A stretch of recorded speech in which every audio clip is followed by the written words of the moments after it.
दोस्तों, आज की मेरी कहानी है शादी लाइफ। शादी मेरी है तो सभी सामान मेरी पसंद का होना चाहिए। और शादी लाइफ में एक ही बार तो होती है। क्या मैं अपनी शादी में अपने अरमान भी पूरे नहीं कर सकती हूँ? जो आप इतना कंजूसी दिखा रहे हो, थोड़ा पैसा ज्यादा खर्चा कर दोगे तो आपका क्या बिगड़ जाएगा? वंशिका ने अपने पापा गगन जी से नाराज होते हुए बोली।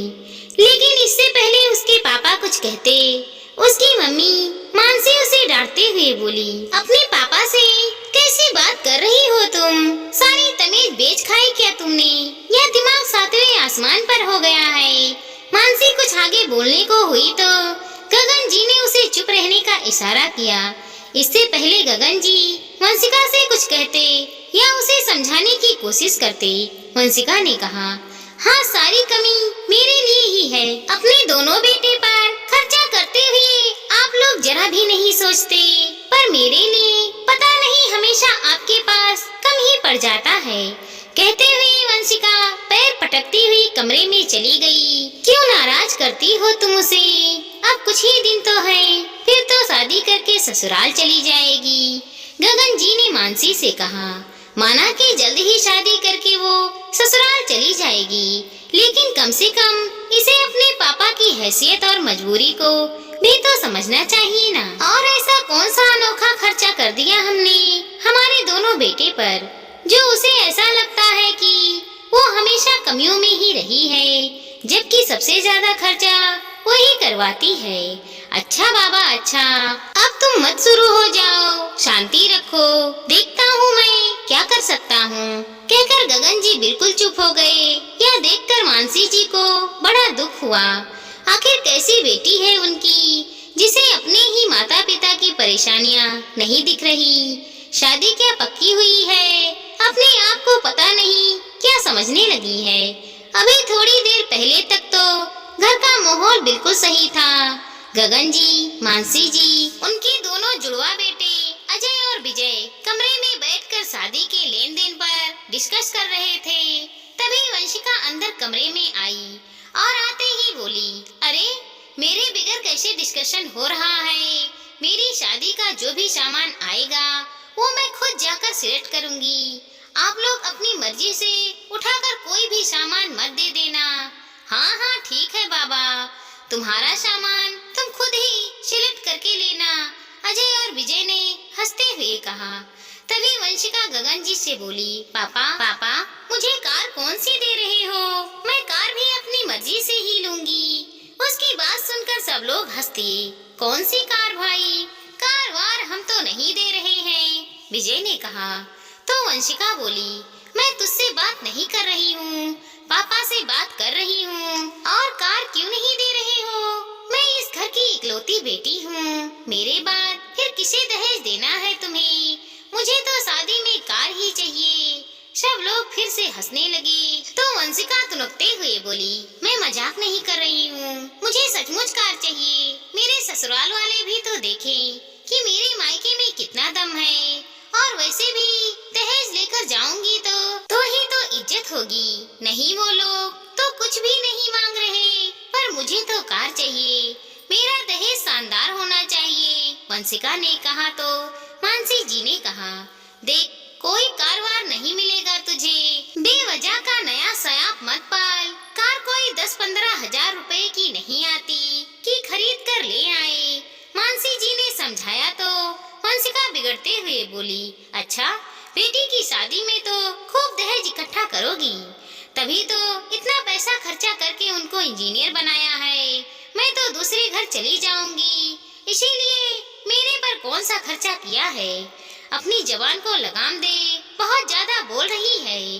तेरी पढ़ाई में भी हम पूरा खर्चा कर रहे थे, लेकिन तुझे पढ़ने लिखने से ज्यादा सजने संवरने, घूमने फिरने का शौक था, इसीलिए खुद तो तूने पढ़ाई नहीं की और अब इंजाम हम पर लगा रही है। मानसी जी ने डांटा तो गगन जी बीच में ही वंशिका से बोले, देखो बेटा, हम मध्यम वर्गीय परिवार के लोग हैं, हमारी भी अपनी एक सीमा होती है।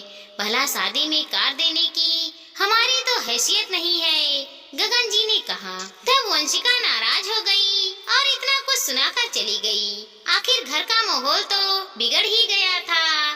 तो सब लोग अपने अपने काम पर निकल गए। शाम को सब लोग खाना खाने बैठे तो वंशिका कमरे से बाहर ही नहीं आई। मानसी जी ने वंशिका को आवाज दी तो वो अंदर कमरे में से ही चिल्लाकर बोली, जब तक मेरी शादी के लिए कार नहीं खरीदोगे तब तक मैं खाना नहीं खाऊंगी। यह सब सुनकर मानसी जी को तो बड़ा गुस्सा आ रहा था कि खींचकर एक चाटा वंशिका के गाल पर जड़ दे, पर गगन जी ने उन्हें रोक दिया और खुद कमरे में वंशिका को समझाने के लिए गए। वंशिका, इतना जिद होना अच्छी बात नहीं।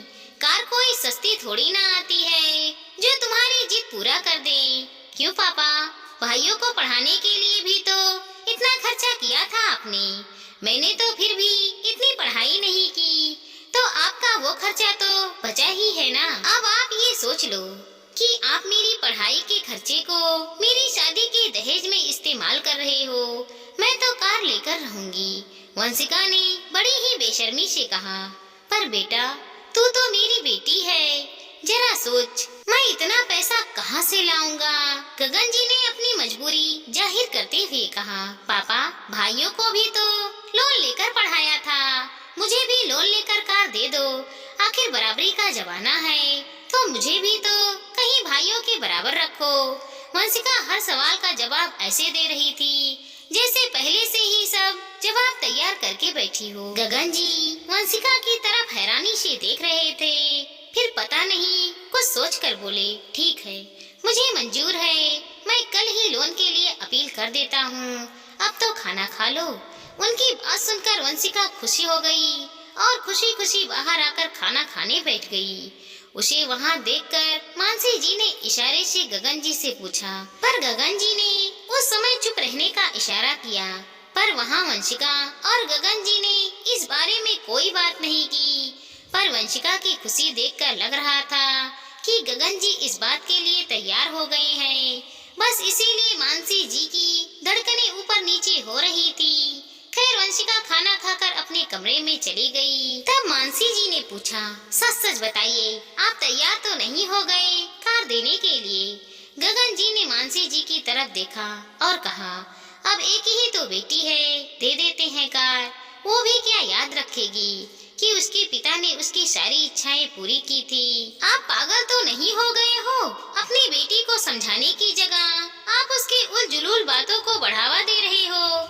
ऐसे जिद स्वभाव के साथ ये ससुराल में कहाँ रह पाएगी। मानसी जी बिगड़ते हुए बोली। तब गगन जी बोले, जब वो समझना ही नहीं चाह रही तो मैं क्या करूं? मुझे तो हैरानी इस बात की हो रही है कि मेरी बेटी मेरी मजबूरी तक नहीं समझ रही। पता नहीं कहाँ हमारी परवरिश में कमी रह गई। गगन जी ने कहा तो मानसी जी ने उनके कंधे पर हाथ रखते हुए बोली, आप दिल छोटा क्यों कर रहे हो जी? माता पिता तो अपने बच्चों को बेहतर परवरिश ही देते हैं, पर कभी कभी कुछ बच्चे परवरिश से भटक जाते हैं, पर उन्हें रास्ते पर भी तो लाया जा सकता है। हाँ, यही सोचकर मैंने हाँ कर दी, गगन जी ने कहा। तो मानसी जी ने उदास होते हुए कहा, पर कैसे क्या होगा? एजुकेशन लोन जा रहा है, घर के खर्चे, अभी बेटों की जॉब भी 4 महीने पहले ही लगी है, सैलरी भी इतनी ज्यादा नहीं है, शादी के लिए ही कर्जा ले रहे हैं हम, ऊपर से एक कार का खर्चा और।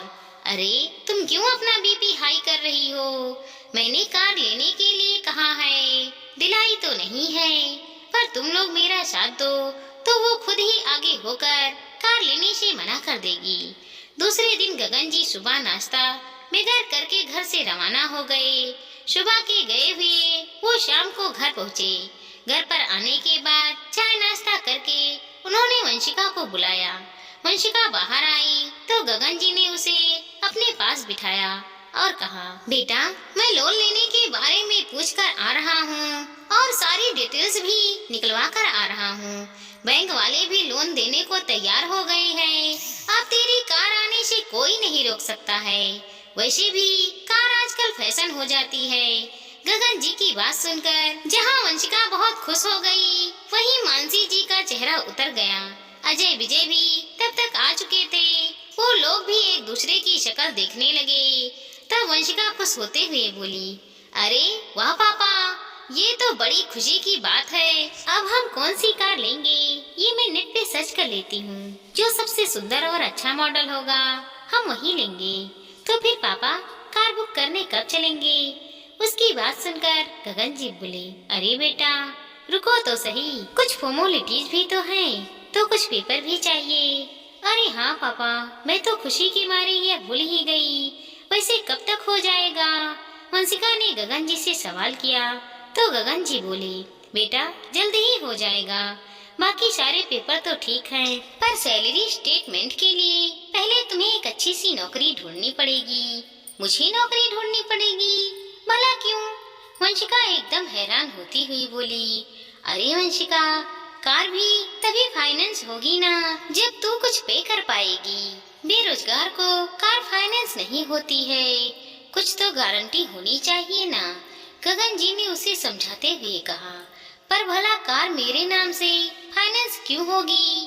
कार तो आप दे रहे हो ना पापा, यह तो मेरी शादी का गिफ्ट है। वंशिका हैरान परेशान होते हुए बोली।